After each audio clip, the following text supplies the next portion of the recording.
మోకాళ్ళ నొప్పులు, disc problems లాంటి అన్ని సమస్యలకు సంప్రదించండి Homeocare international world class homeopathy 9001171550. నిరుద్యోగుల అన్ని డిమాండ్లు పరిశీలనలోకి తీసుకోకపోయినా గ్రూప్ 2 అంశంలో ప్రభుత్వం కాస్త ఆలోచిస్తున్నట్టుగా తెలుస్తూ ఉంది. ఈరోజు నిరుద్యోగులతో భేటీ అయ్యారు చామల కిరణ్ కుమార్ రెడ్డి, బల్మూరి వెంకట్, చరణ్ కౌశిక్ యాదవ్. వీళ్ళు ముగ్గురు భేటీ అయ్యారు, వారితో చర్చించారు. అసలు వాళ్ళ డిమాండ్ ఏంటి, ప్రభుత్వం ఏం పరిశీలిస్తుంది, అంటే గ్రూప్ 2 నిజంగానే వాయిదా వేయడానికి ప్రభుత్వం సంసిద్ధత వ్యక్తం చేస్తుందా మాట్లాడదాం. జనరల్ సెక్రటరీ చరణ్ కౌశిక్ యాదవ్ ఉన్నారు. చరణ్ గారు, ఏంది నిజంగానే గ్రూప్ 2 వాయిదా ఇస్తూ ఉన్నారా? వాళ్ళేమో డిఎస్సి కూడా వాయిదా అని డిమాండ్ చేస్తూ ఉన్నారు. అంటే డిఎస్సి విషయంలో జరిగినటువంటి ఇప్పటివరకు ఏం జరిగిందనే విషయాన్ని కూడా నిరుద్యోగులకు ఇంతకుముందు ఇప్పటివరకు 3 దఫాలుగా చర్చలు చేసిన సందర్భం.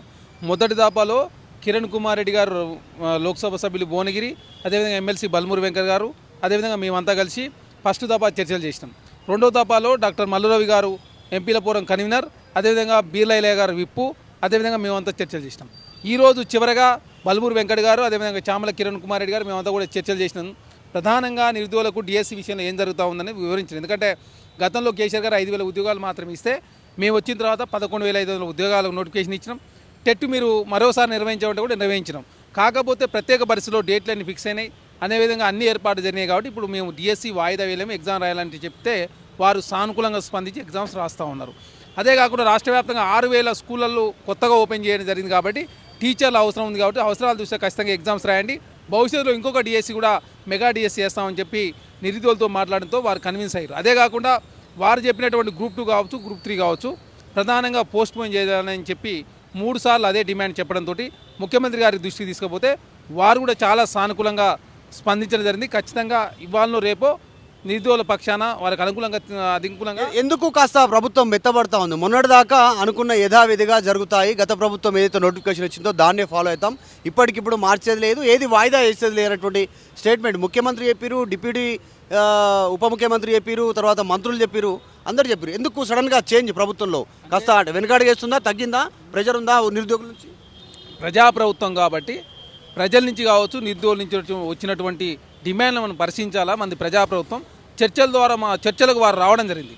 మేము చర్చల ద్వారా పరిష్కారం అయితే చెప్పి భావించినాం. కాబట్టి చర్చలకు వచ్చినప్పుడు మనం చర్చల ద్వారా పరిష్కరించుకుందాం, వారి న్యాయమైన డిమాండ్లు ఉంటే నెరవేర్దామని చెప్పి ప్రభుత్వం భావించింది. ఆ దిశగానే ఎక్సైజ్ సంబంధించి ఎక్సైజ్ ఎస్ఐలో 167 సెంటీమీటర్లు ఉంటే దాన్ని 165 తక్కువ చేసారు. కాబట్టి ఎడిట్ ఆప్షన్ పెట్టాలని, గ్రూప్ 2 గ్రూప్ 3 పోస్ట్ పోన్ చేయాలని, గ్రూప్ 2 గ్రూప్ 3లో పోస్టులు పెంచి మరొకసారి పోస్ట్ పోన్ చేయాలని చెప్పడంతో ప్రధానంగా గ్రూప్ 1 కూడా డిమాండ్ ఉంది, 1:100 చేయాలని చెప్పేసి. దాని విషయంలో ఏం జరిగింది, టెక్నికల్గా ఏమున్నది, ఎందుకంటే 1:100 చేయడంతో ప్రధానంగా నోటిఫికేషన్ రద్దయ్యే అవకాశం. కాబట్టి 10 సంవత్సరాల కాలంలో అసలు కేసీఆర్ గారు ఎగ్జామ్స్ పెట్టలేదు. కాబట్టి ఆ దిశగా ఆలోచించాలని నిరుద్యోగులతో మాట్లాడినప్పుడు వారు కూడా సావధానంగా విన్న సందర్భం. కాబట్టి నిరుద్యోగుల పక్షపాతి కాంగ్రెస్ ప్రభుత్వం అని చెప్పేసి నిరుద్యోగులంతా కూడా కోరుకుంటాం. ఎందుకంటే తెలంగాణ రాష్ట్రంలో కాంగ్రెస్ ప్రభుత్వం వచ్చిన తర్వాత 30,000 ఉద్యోగాలు నింపారు, 11,500 డిఎస్సి నోటిఫికేషన్ వేసారు. అదేవిధంగా భవిష్యత్తులో గ్రూప్ 2 గ్రూప్ 3 కూడా పోస్టులు పెంచబోతా ఉన్నారు. కాబట్టి జాబ్ క్యాలెండర్ కూడా కాంగ్రెస్ ప్రభుత్వం ఇవ్వబోతా ఉంది. కాబట్టి వారు కూడా సానుకూలంగా స్పందించి ప్రభుత్వం నుంచి కూడా సానుకూలమైనటువంటి స్టేట్మెంట్ వచ్చే అవకాశం ఈ రోజు కావచ్చు, రేపు వచ్చే అవకాశం ఉంది. డిఎస్సికి సంబంధించి ఇప్పుడు పోస్టులు పెంచాలనేటువంటి డిమాండ్ ఉండే, డిఎస్సి వాయిదా వేయట్లేదు, ఎగ్జామ్స్ నడుస్తున్నాయి, కోర్టును ఆశ్రయించారు కొంతమంది నిరుద్యోగులు. అసలు డిఎస్సి విషయంలో ఏం జరగబోతా ఉంది? డిఎస్సి విషయంలో నిరుద్యోగులు చెప్పినట్టుగానే టెట్ మరొకసారి నిర్వహించామంటే నిర్వహించినాం. 130,000 మంది క్వాలిఫై అయ్యారు. ఒక 30,000 మంది మాకు టైం దొరకలేదు కాబట్టి, తక్కువ టైం ఉంది కాబట్టి మాకు ఎగ్జామ్స్ పోస్ట్పోన్ చేయడం చెప్పడంతో 4 లక్షల మందికి సమస్య కోసం 30,000 మంది కోసం పోస్ట్పోన్ చేయలేము. అదే కాకుండా యూపీఎస్సీ ఎగ్జామ్స్ కూడా వస్తూ ఉన్నాయి. కాబట్టి అదే కాకుండా తెలంగాణ రాష్ట్రంలో 6,000 స్కూళ్ళకు టీచర్లు కొత్తగా నియమించాలి. కాబట్టి యుద్ధ ప్రాతిపదికన దాన్ని పోస్ట్పోన్ చేసినట్లయితే చాలా నష్టం జరిగే అవకాశం. కాబట్టి నిరుద్యోగులకు ఎట్టి పరిస్థితుల్లో డిఎస్సీ మేమైతే పోస్ట్పోన్ చేయలేకపోతాను. గ్రూప్ 2 గ్రూప్ 3 విషయంలో కావచ్చు, భవిష్యత్తులో మిగతా విషయాలు కావచ్చు, మరొకసారి మెగా డిఎస్సి కావచ్చు, అన్నీ కూడా ప్రభుత్వం సానుకూలంగా స్పందిస్తుంది. నిరుద్యోగుల పక్షాన వ్యవహరించేదే కాంగ్రెస్ ప్రభుత్వం. జాబ్ క్యాలెండర్ కూడా ఇవ్వబోతా ఉన్నాం.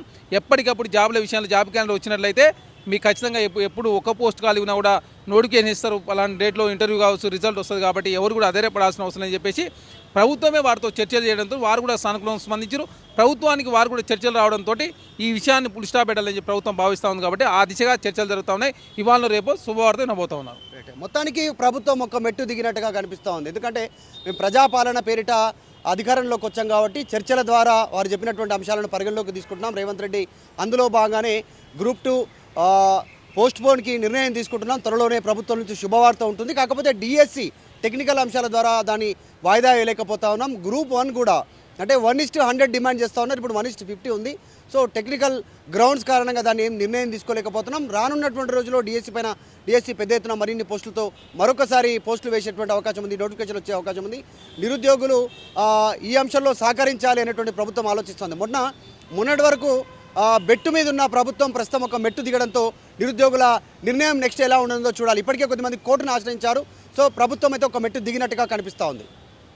వీడియో జర్నలిస్ట్ శివతో మధు మల్కేడ్కర్, గాంధీ భవన్. మరిన్ని వీడియోస్ కోసం ఛానల్ ని సబ్స్క్రైబ్ చేయండి. లేటెస్ట్ అప్డేట్స్ కోసం వాట్సాప్ ఛానల్ ని ఫాలో చేయండి.